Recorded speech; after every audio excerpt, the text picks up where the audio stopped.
오늘 말씀의 제목 여호와의 새 노래 제목 갖고 여러분과 함께 은혜를 나누고자 합니다. 여러분 혹시 그 유명한 그 명언이랄까요? 명언이라고 하긴 좀 그렇지만 혹시 그 독이 든 성배라는 그런 말을 들어보신 적이 있습니까? 이 독이 든 성배가 널리 쓰이기 시작한 것은 이 셰익스피어를 통해서 쓰이기 시작했다고 합니다. 그의 4대 비극 중에 하나인 이제 맥백스의 한 장면에서 이 장면이 나오게 되는데, 이 맥백스의 아내가 이 맥베스에게 이 왕을 죽이고 그 왕위를 빼앗을 것을 요청을 합니다. 근데 이 맥베스라는 사람은 이 왕이라는 그 말을 듣자마자 자신의 그 깊은 곳에 내재되어 있던 욕망이 들끓는 것을 깨닫게 됩니다. 그래서 이 욕망을 따랐을 때 굉장히 비근적인 결말을 당하게 될 것을 감지하고 있었지만, 이 사람은 그 욕망에 결국 지게 되고 이 스스로 결국 독이 든 이 성배로 칭하게 된 것입니다. 그래서 결국에 이 독이 든 성배를 마시고 결국에 그런 파격적인 파극으로 끝나는 그런 장면이 이 맥백스에서 나오게 됩니다. 이처럼 독이 든 성배의 뜻은 제가 이해할 때는 겉은 화려하지만 정말 그것을 취했을 때 바로 파멸로 갈 수 있는 어떤 욕망이나 명예나 어떤 그런 자리, 그런 권력, 탐심, 행동, 물건 같은 것을 지칭하는 것으로 저는 이해를 했습니다. 오늘 말씀에서도 이 블레셋 사람들 자신에게 독이 든 성배와 같은 존재가 있었습니다. 그것은 바로 여호와의 계였습니다. 그러면 어떻게 된 것인지 오늘 말씀을 통해서 살펴보도록 하겠습니다. 지난 시간부터 사무엘상을 금요일마다 하고 있는데, 지난 시간의 이제 내용은 이 엘리의 집안은 점점 쇠퇴의 길로 접어들게 되고, 그리고 사무엘, 엘가나의 집안은 점점 이 높아지는 그런 모습을 보게 되었습니다. 이것으로 하나님은 사람을 낮추기도 하고 높이기도 한다는 것을 우리가 말씀을 통해 깨닫게 되었습니다. 오늘 본문 전에 이 사무엘상 4장에서는 이 블레셋이 이제 이스라엘에 쳐들어오게 됩니다. 그래서 쳐들어와서 이제 바로 전쟁을 하는 것이 아니라 이 아벡이라는 곳에 진을 치게 됩니다. 이 이스라엘 사람들도 당연히 블레셋 사람들이 쳐들어왔기 때문에 에벤에살이라는 곳에 이제 진을 치게 되고 전쟁을 할 준비를 하게 됩니다. 그런데 이 블레셋과의 싸움에서 분리했습니다. 그래서 분리하고 또 지기도 하고 해서 이스라엘 사람들이 안 되겠다 싶어서 여호와의 임재를 상징하는 언약궤를 그 자신의 땅으로 갖고 옵니다. 그래서 당연히 자신들이 이 여호와의 언약궤만 있으면 싸워서 이길 줄 알았는데, 결국의 결과는 이스라엘의 참패였습니다. 완전히 이스라엘의 많은 군사가 죽게 되고, 엘리의 두 아들은 그 자리에서도 죽고, 그리고 여호와의 법궤는 블레셋 사람들에게 빼앗기게 된 것입니다. 이제 블레셋의 최고의 전리품은 바로 이 법궤였습니다. 그래서 이들이 이 법궤를 가져다가 그냥 파손하고 어디 버린 것이 아니라 자신의 이제 신전, 다곤의 신전이 있는 그 아스돗이라는 도시로 이 법궤를 이제 가지고 갔습니다. 그리고 이 다곤 신전의 다곤 신상에 있는 곳에 고이 이 언약궤를 모셔두었습니다. 당시에 인간의 그런 전쟁의 승패는 단순히 국가의 힘과 힘의 대결이 아니었습니다. 어떤 국력의 측정의 도구만이 아니었습니다. 이것은 한 나라가 싸워나는 것은 그 나라가 모시고 있던 신과 다른 나라가 모시고 있던 신이 전쟁을 하는 것과 동일하게 생각을 했습니다. 그러므로 이 블레셋 사람들이 생각했을 때 이스라엘 군대와 자신의 군대가 싸워서 자신들이 이길 수 있던 그 까닭은 바로 이 다곤 신이 여호와보다 더 강한 신이었기 때문에 이겼다고 그들은 스스로 생각을 하며 기뻐했습니다. 그래서 이런 최고의 전리품을 이 여호와 앞에 배치를 해놓은 것입니다. 그리고 또 이렇게 여호와의 궤를 이렇게 놓았다는 것은 한마디로 말해서 여호와가 다곤 신 밑에 있고, 또 이제 여호와는 정말 이제 다곤 신 앞에서 어쩔 수 없는 그런 포로 같은 그런 것으로 생각을 했습니다. 또 이 당시에는 이렇게 옆에 이 신전에 성물을 두게 되면, 다른 신의 성물을 두게 되면 자신의 신이 그 성물의 힘을 흡수해서 정말 더 강력한 힘을 발휘한다고 생각을 했습니다. 당시 다곤신은 다산과 풍요로움을 주는 신이었는데, 그래서 이들은 이렇게 여호와의 궤를 두게 되면은 자신들의 어떤 그 신이 더 강력해져서 자신들이 더 풍요로움과 더 기쁨과 더 즐겁고 행복한 그런 생활을 할 수 있다고 생각을 했던 것 같습니다. 하지만 이런 기대와 달리 이튿날 가서 보니까 어떻게 돼 있습니까? 글쎄 이제 놀랍게도 여호와의 궤 앞에 이 다곤 신상이 엎드러져 있는 것입니다. 마치 그 다곤 신상이 여호와의 궤에 절하는 그런 모습처럼 이렇게 눕혀져 있는 것입니다. 그래서 이들이 얼른 그 다곤 신을 원래의 위치에 이제 세워놓고, 이것이 아마 우연의 일치로 아마 생각을 했을 것 같습니다. 그렇게 하고 또 이튿날이 지났습니다. 근데 또 밤이 돼서 일찍 와보니까 이번엔 또 어떻게 됐습니까? 이번에도 마찬가지로 이 다곤 신상이 엎어졌습니다. 근데 지난번과는 다르게 더 처참한 모습으로 엎어졌습니다. 어떻게 됐냐면 그 머리와 그리고 그 손목이 다 잘려서 그 문지방에 놓여져 있는 것을 보게 되었습니다. 이 고대 사회에서의 전쟁은 굉장히 잔인했습니다. 때로는 이제 손목이 잘리기도 하고 때로는 수많은 것이 잘리기도 했는데, 이 적을 얼마나 죽였는지 알기 위해서 때로는 이 상대편 적의 그런 머리나 이 손목이나 귀 같은 것을 잘라서 이것을 가지고서 자신들이 얼마나 적을 죽였고 얼마나 강력하게 승리했는지를 과시하기도 했습니다. 여기서 이렇게 이 다곤신이 머리를 잃었다는 것은 또 다른 의미로는 그 사고력이 없다는 것을 말을 하고, 이 손이 없다는 것을 능력을 잃었다는 것을 이야기를 하기도 합니다. 그렇습니다. 마치 전에는 그 외양상으로 볼 때는 블레셋 사람들의 눈에는 다곤신이 여호와를 이긴 줄 알았지만 막상 와보니까 어떻게 됐습니까? 완전히 여호와의 궤 앞에 다곤신이 오히려 처참히 패하고 전리품이 되고 노예처럼 포로처럼 되는 모습을 이제 볼 수가 있는 것입니다. 이 풍요와 다산을 주는 신을 알았지만 사실 그에게는 아무런 힘도 없는 것을 점점 깨닫기 시작했습니다.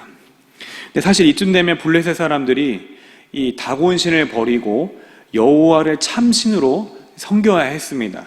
그런데 참 종교라는 것이 참 무서운 게, 이렇게 한번 이렇게 섬기기 시작하면은 거기에 뭔가 빠지는 그런 게 있나 봅니다. 그래서 굉장히 무지하고 어리석은 그 사람들의 모습을 볼 수 있는데, 오히려 그 다곤신을 버리고 여호와를 섬긴 것이 아니라 그 문지방에 다곤신의 머리가 있다고 그래서, 또 손목이 있다고 그래서 그 다음부터 그 문지방 그것을 되게 저주스럽게 여겨서 그 다음부터는 문지방을 밟지 않는 그런 미신이 이제 생기게 되었던 것입니다. 근데 재미난 것은 이제 여호와께서 다곤신만 치는 것이 아닙니다. 이제는 아수르 사람들, 거기 있는 사람들까지 다 치기 시작하는 것입니다. 그래서 이 사람들이 악성 종기로 인해서 이 고통을 받고 그 땅이 철저히 황폐화되는 것을 오늘 말씀을 통해 알 수 있습니다. 아수르 사람들은 이스라엘 신, 그의 손이 우리의 신 다곤을 친다고 스스로 자기들도 모르게 이제 고백을 합니다.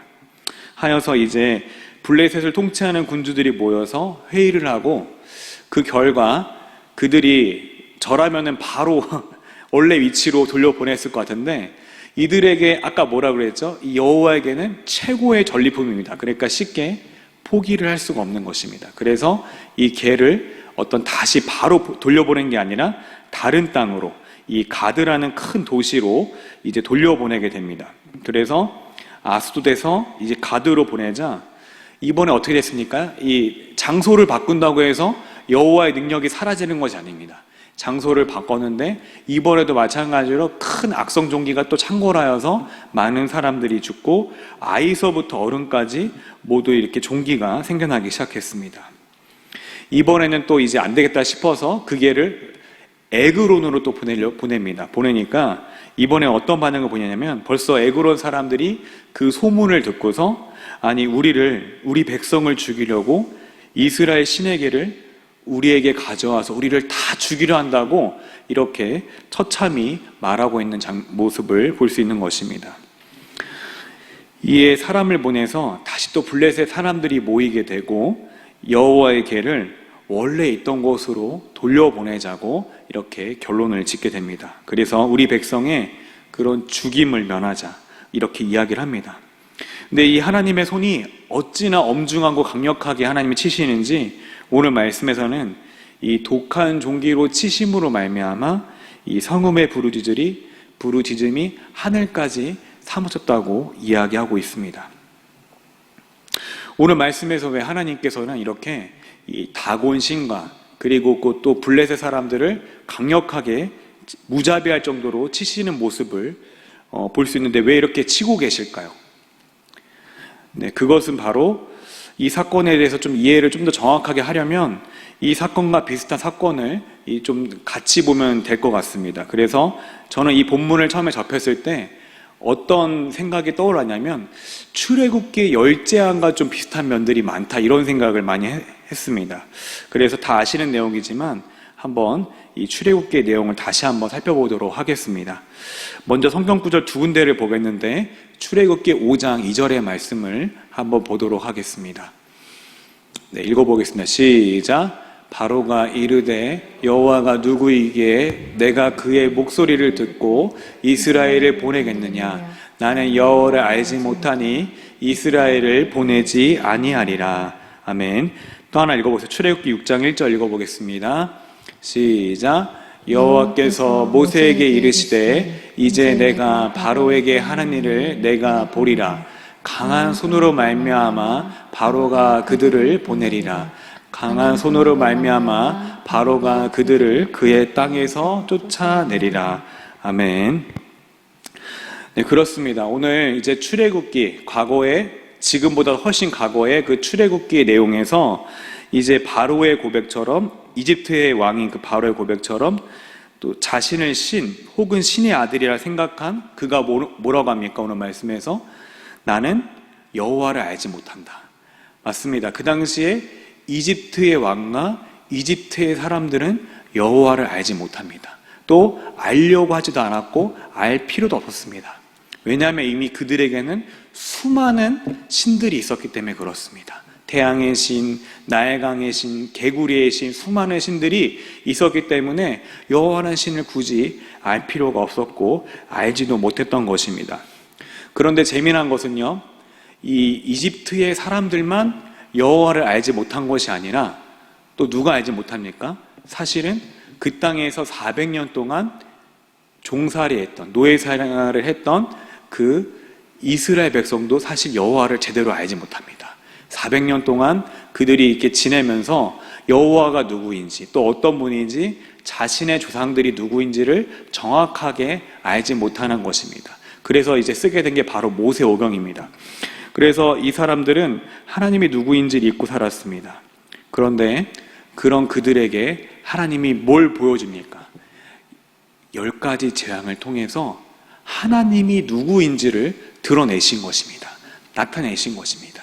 이 10가지 재앙, 10가지 재앙의 특징은 뭐냐면 그 하나하나의 재앙이 다 사실 애굽의 신들에 대한 심판이었습니다. 나일강의 신, 또는 개구리의 신, 또는 이제 태양의 신을 심판하면서 흑암이 이제 오기도 하고 마지막에 최종적으로는 이제 파라오의 아들까지 심판하는 그런 놀라운 하나님의 능력과 권능을 보여주었습니다.